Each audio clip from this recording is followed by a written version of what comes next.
La Voix de l'Amérique. Washington Forum se met à l'heure des fêtes, à l'heure de New York, à venir. Le festival de films africains, le Cœur de Jeunes de New York, rencontre avec Notre-Dame de Kibéo, les rythmes endiablés du Drum Circle du dimanche et l'exploration spatiale avec Interstellar.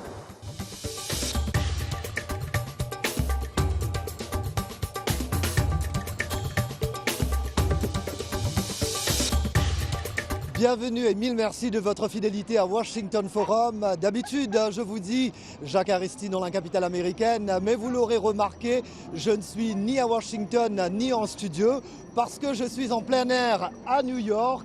Vous le voyez, c'est pour vous présenter un programme spécial fête de fin d'année, un programme que je vais présenter avec mon collègue et ami Roger Muntu de RM Show. Fête de fin d'année, bonne santé, meilleurs vœux, plein cadeaux aux enfants, plein de reportages à venir. Et là, j'appelle Roger Muntu. Roger, tu es où?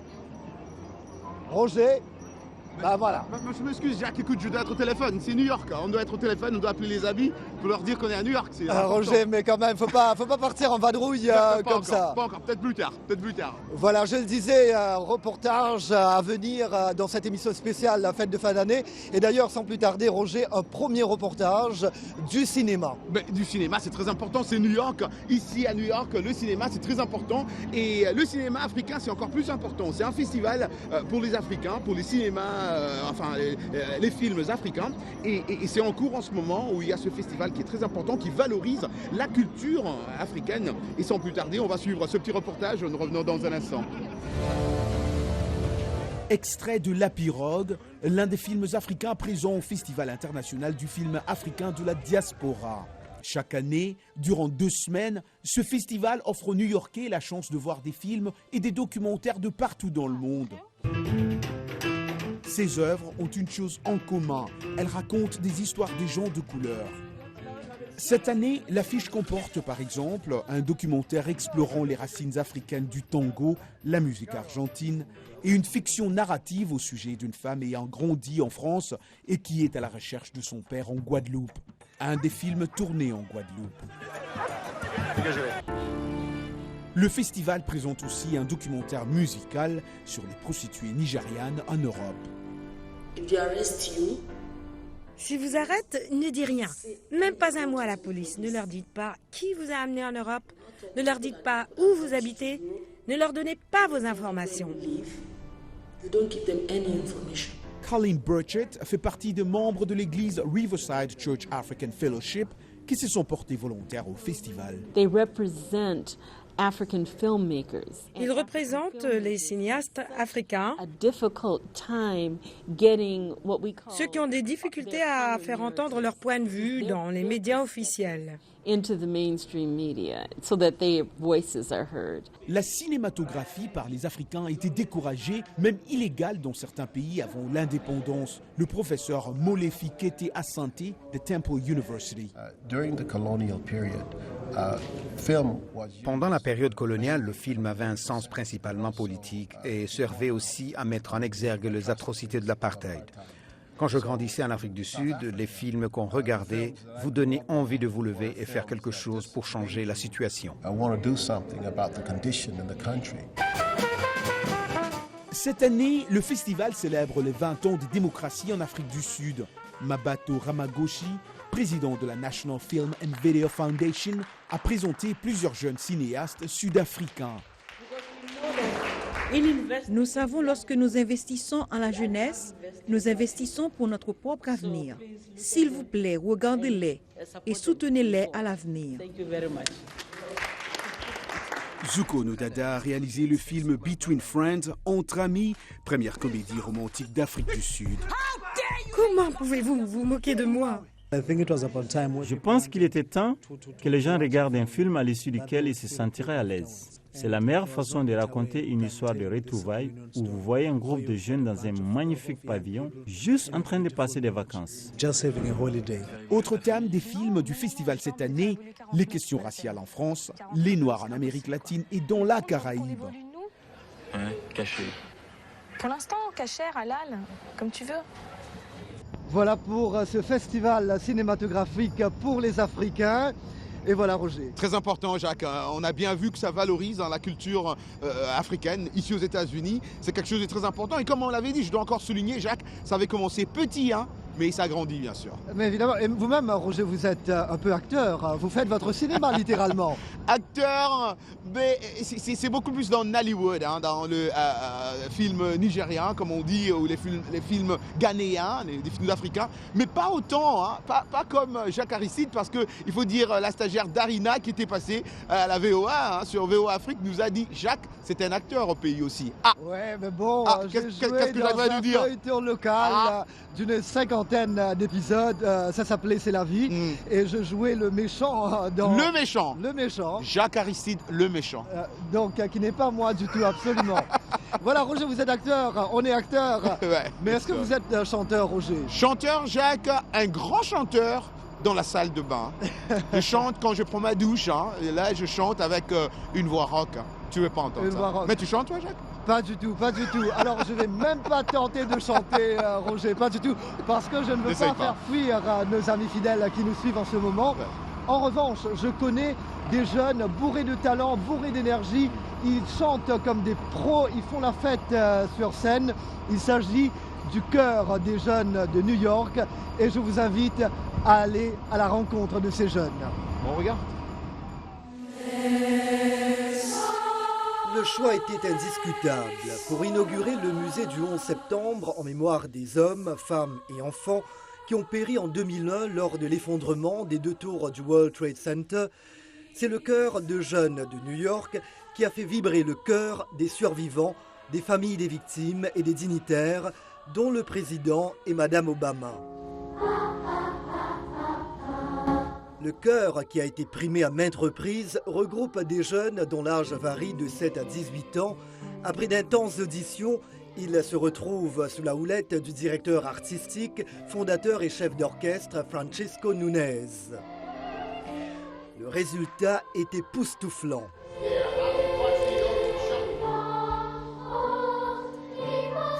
L'objectif principal ne consiste pas à devenir le plus grand chanteur du monde ou chercher de la reconnaissance planétaire.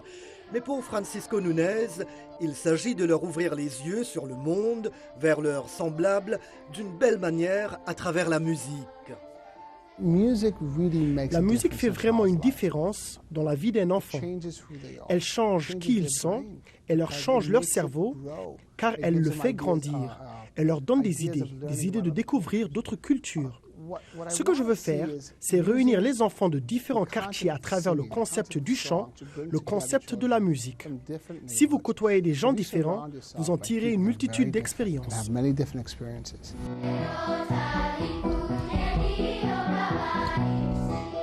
Leur répertoire s'étend de la Renaissance aux traditions classiques, en passant par le gospel, folk, la pop et les musiques contemporaines et du monde. Mais il n'y a pas que la musique dans la vie de ces jeunes. Aucun d'eux n'abandonne les études académiques, à l'image de Blaise. Je pense que faire partie de ce groupe a changé ma vie. Il m'a donné une nouvelle direction et m'a permis de me fixer des objectifs qui n'ont jamais traversé mon esprit avant. Aujourd'hui, je pense à l'université. Les jeunes donnent des prestations un peu partout dans le monde, comme à Bâle en Suisse, au Japon, en Chine ou encore dans les grandes villes américaines. Et même un concert à la Maison-Blanche, où le prestigieux prix des arts et de la culture pour les jeunes leur a été octroyé par Madame Obama. Vous possédez un merveilleux talent et je suis convaincue que chacun d'entre vous va continuer à faire des choses incroyables. Les jeunes savent qu'ils font partie de quelque chose de spécial et leurs vies ne seront plus jamais les mêmes. Je suis toute excitée et heureuse quand je chante, il y a tellement d'émotions. Ce sont tant de choses différentes musicalement. Vous rencontrez des gens différents et de divers milieux. Nous faisons le tour du monde. Nous nous rendons au Japon, à Prague, en Autriche. Nous pouvons interpréter des chansons différentes. Les chefs de chœur nous enseignent tellement chaque année. Nous partons de là véritablement enrichis. Et oui, ce sont tous des jeunes qui incarnent la détermination et le dur labeur, ingrédients qui aident à garantir le succès. Voilà pour le cœur de jeunes de New York. Et quand je grandis un jour, Roger, j'aurais aimé être comme eux. T'es sérieux là? Je suis sérieux. Mais écoute Jack, moi je suis déjà comme eux. Je chante comme eux. Je l'ai dit tantôt que je chantais dans ma salle de bain. C'est ce que je voulais dire, chanter comme eux. Donc ça viendra. Mais passons de la musique au théâtre, Roger. Ouais, de la musique au théâtre, nous allons proposer à nos téléspectateurs, n'est-ce pas, cette pièce de théâtre Notre-Dame de Kibéo, qui est une pièce de théâtre rwandaise en vedette ici à New York. L'histoire se passe 13 ans avant le génocide rwandais en 1994. Et c'est dans une école de filles tenue par les religieuses.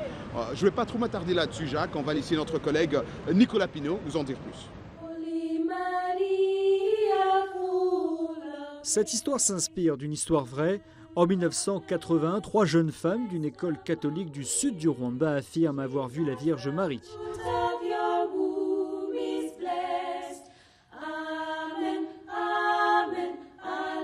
You just want attention, you silly girl. You just want people to see you. See me? No, I want you to see her, Natalie. Oh, I wish you could see what I see. Know what I know, her. She wants to embrace us with the greatest love. Les filles affirment que Marie demande de prier et de se repentir partout dans le monde pour éviter une terrible guerre et dans une vision d'horreur montre les rivières rwandaises pleines de sang et des corps jonchant le sol.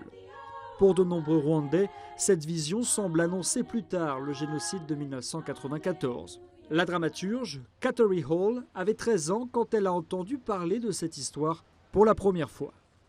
Je me revois debout devant la télévision dans ma chambre à Memphis, dans le Tennessee. Je voyais tous ces corps flotter dans la rivière. Et ça m'a frappée. Cette vision est gravée dans mon esprit et c'est resté en moi. Je me suis dit, comment c'est arrivé? Pourquoi c'est arrivé? Pourquoi ces gens qui me ressemblent flottent dans la rivière?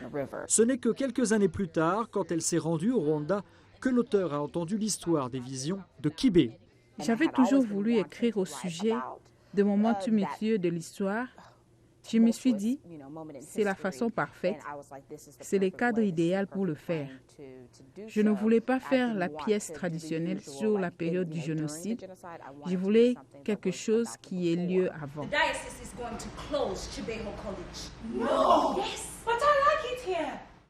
Le casting de cette pièce de théâtre se compose de nombreux immigrés africains de première ou deuxième génération. Joaquina Kalukango, dont les parents sont angolais, interprète l'une des 3 étudiantes. J'aime le fait que l'histoire se déroule avant le génocide. Vous avez une idée de la vie de la communauté. Vous percevez déjà les tensions.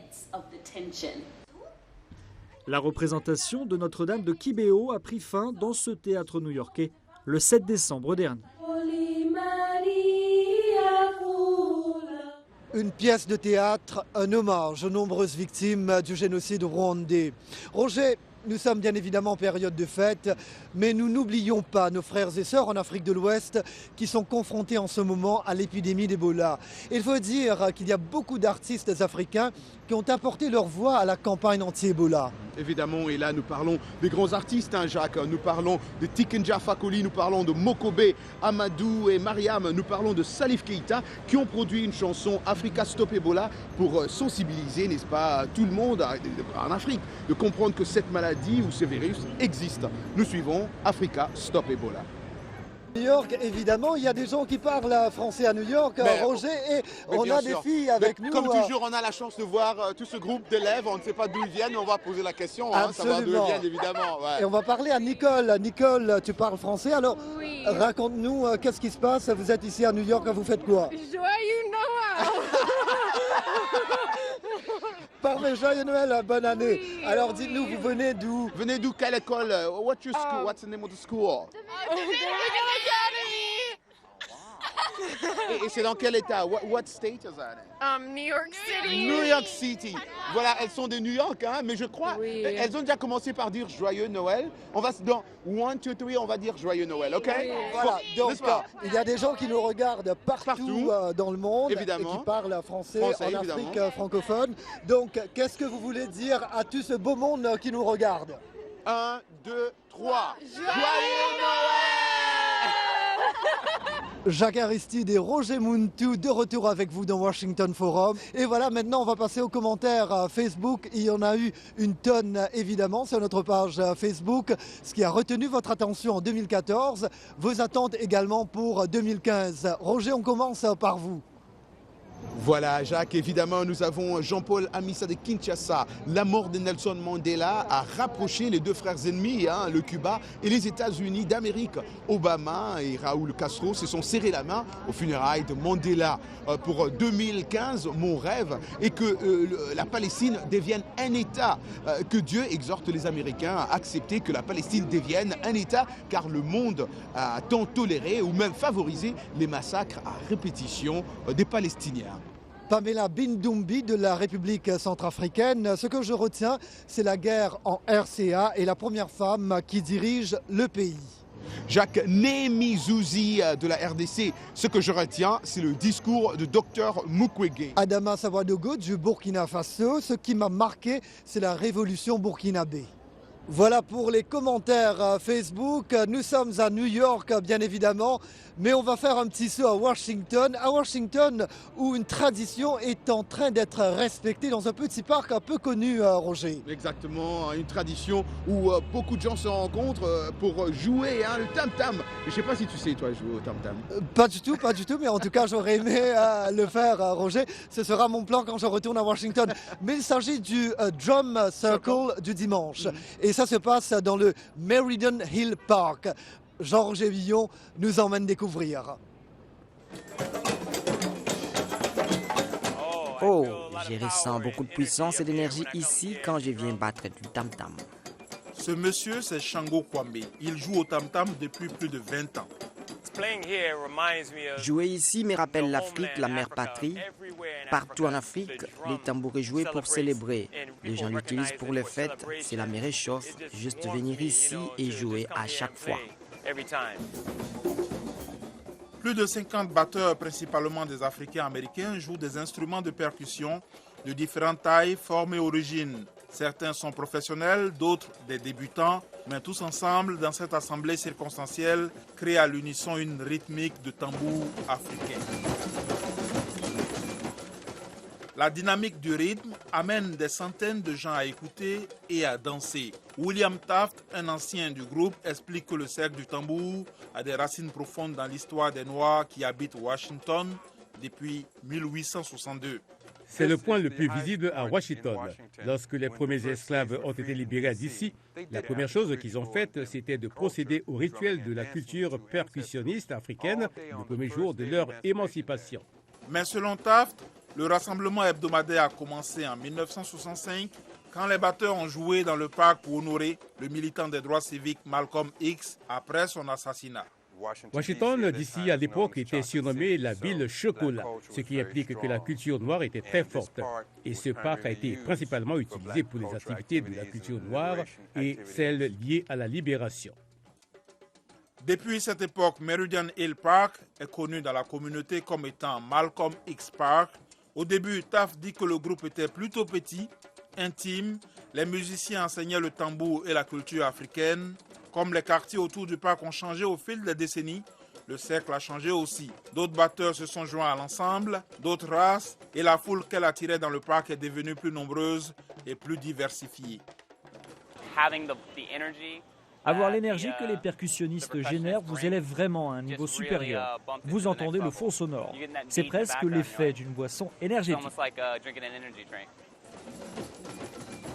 Candice Mickens, comme beaucoup d'Africains américains, dit qu'elle sent un autre type d'énergie dans le parc. Je crois que ce lieu est vraiment sacré. Je suis venue ici pour danser pour mes joies, de danser pour mes douleurs, mes peines, ma guérison.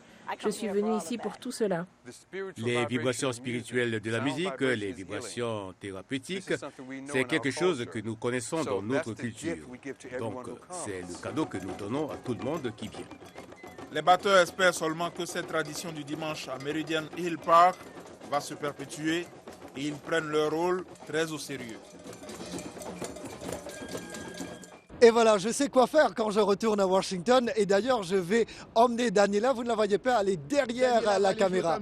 Absolument, on va battre le tam-tam ensemble à Washington. Et Roger, maintenant, il y a un film qui fait un tabac en ce moment, un grand film de science-fiction. Interstellar.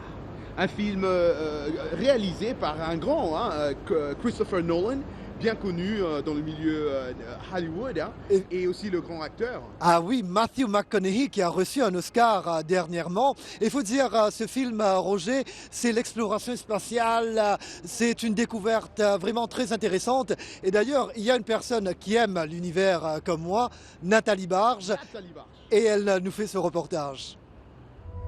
We used to look up in the sky and wonder at our place in the stars. Now we just look down and worry about our place in the dirt. Cooper, un pilote désabusé qui s'est reconverti dans l'agriculture, voit s'éteindre l'essence de l'humanité sur une planète à l'agonie. En effet, le changement climatique a provoqué une crise agricole qui a conduit à une famine généralisée. Le professeur Brown, ancien mentor de Cooper, recrute ce dernier pour un programme secret d'exploration de l'espace visant à trouver des planètes habitables hors de notre galaxie. Cooper est déchiré par un terrible dilemme, se séparer de ses enfants, peut-être à jamais, ou rester sur Terre avec eux pour les voir mourir. I love you forever.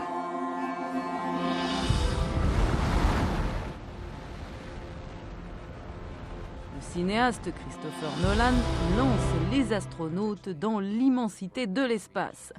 Leur volonté de sauver l'humanité leur confère le pouvoir de parcourir des distances insondables. Ils sont la vie, les pionniers d'une nouvelle ère. Nolan dit que sa plus grande inspiration est un autre pionnier. The 9000 series is the most reliable computer ever made. 2001, Odyssée de l'espace, le film de science-fiction de Stanley Kubrick qui a fortement influencé Nolan. Je suis allé le voir quand j'avais 7 ans. Mon père m'a amené le voir sur grand écran. Cette expérience m'a collé à la peau pendant toute ma carrière. Le potentiel de ce que peut être un film, comment ce grand écran peut vous amener à travers l'univers. Interstellaire est certainement ma tentative d'essayer de procurer aux enfants d'aujourd'hui ce genre de sensation. Interstellar entraîne les spectateurs à travers les trous noirs à une vitesse vertigineuse. C'est aussi une histoire d'amour poignante, prodigieusement interprétée par Matthew McConaughey, affichant un Cooper tiraillé par la douleur de savoir qu'il ne reverra probablement jamais ses enfants. Il s'agit des défis de l'exploration, de la découverte et du courage. Cela nous rappelle que nos capacités sont parfois, souvent même, plus grandes que nous l'imaginons. Nous avons d'incroyables capacités et ce film nous interpelle.